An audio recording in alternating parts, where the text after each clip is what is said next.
Boker Tov, everyone. Shavua Tov. Welcome to the Common Boys. Baruch haba. Welcome back.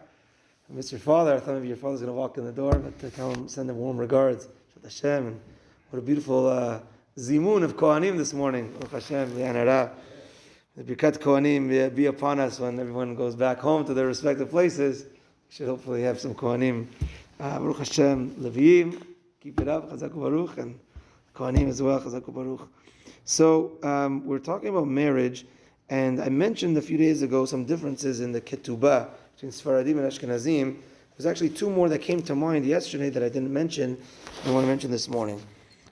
So quickly, number one is that Sephardim, in general, the Chatan also signs the Ketuba.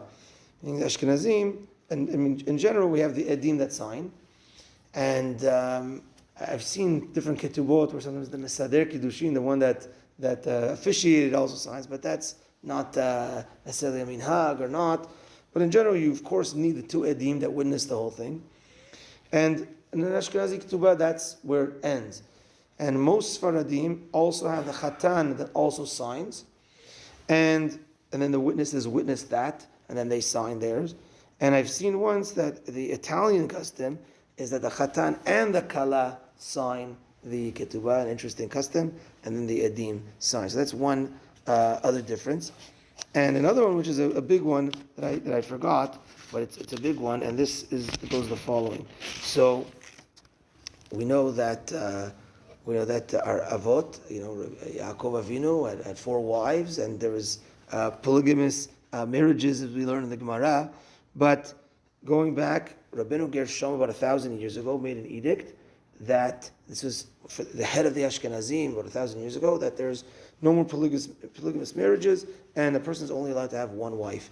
And the Ashkenazim from then on kept that and went with Rabbeinu Gershom, and therefore they don't have to have any clause in their ketubah or anything like that. But because they've accepted their main leader in Psak and Halacha, that acceptance goes on for every Ashkenazi and their children, etc. And therefore they're binded by that to not get married to a second wife at the same time. There's actually a caveat that he has. I wasn't planning to mention this, but I know it's a little bit late, but it's Sunday. The caveat is if a person is stuck for whatever reason, then you get 100 rabbis to sign that this person is a stuck situation, and therefore then he could marry a second wife at the same time. There was recently a story where there was a rabbi that was married, living in Eretz Yisrael, and he got called to a position to move in Chutz La'aretz, and his wife didn't want to leave to Chutz La'aretz. She said, I'm not leaving Israel to move to Chutz La'aretz. And it got a little bit, unfortunately, heated, and he got to a point where the husband said, maybe that unraveled things. He said, honey, I'm sorry, we have to part ways. I want a divorce. And she says, I don't want to accept the get. I don't want to accept the divorce from you. And that prolonged things. Meanwhile, the guy, the rabbi wanted to take this position. He was offered this position, or whatever it was. And she didn't want to take the divorce. And it was a big thing. This is maybe 40 years ago or so. And he went and he got this heter of 100 rabbanim to marry a second wife, and then eventually she got the get. More regular case that would happen is, let's say a wife is lost, is missing, runs away, or whatever it is. There was a case where a wife ran away, and the guy's kind of stuck. So we know there's an aguna. If the husband runs away, doesn't give a get, so she's stuck, and there's nothing we could do except for a get. But if it's the opposite way around, where the girl runs away or the girl is missing, is the guy stuck? So Ashkenazim, again, this whole thing's in Ashkenazim, is heter mea rabbanim, 100 rabbis sign, and he can get remarried. He can married to a second wife at the same time.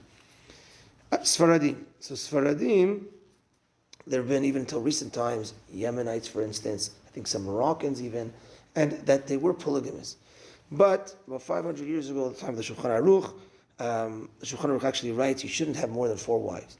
So that's the Shulchan Aruch, right?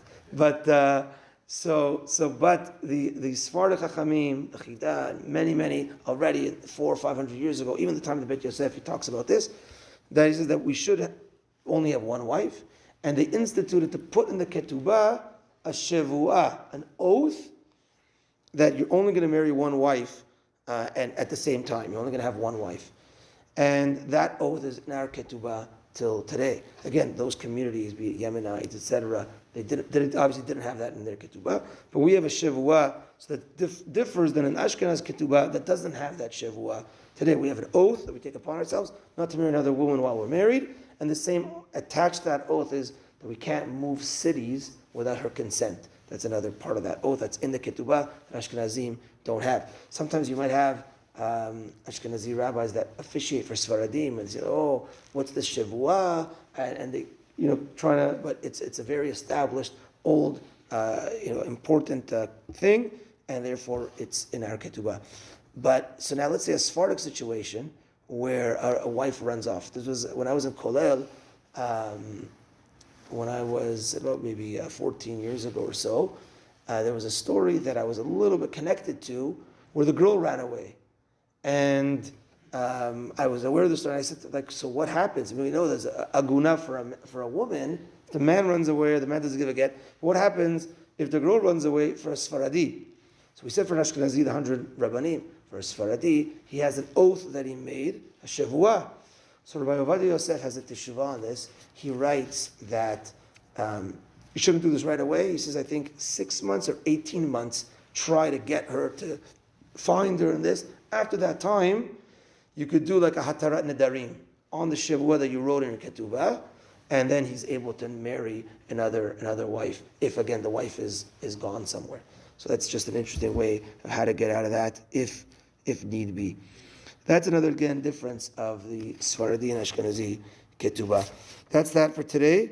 I'm going to be going away for 2 days, and I think, Shlomo, you're heading back to Israel tomorrow. So I want to wish you a Nesiat Tova. It was so great having you here. And I don't know how long the Camel Boys are here for, but we're so happy to see you heading back today. That's it. Okay, Chazak u'Baruch and Hatzlacha and Yeshiva. And we'll see you guys back Wednesday morning. And that's that. Minichat today is at 4:40. Have a good day, everyone. Tana Devilio.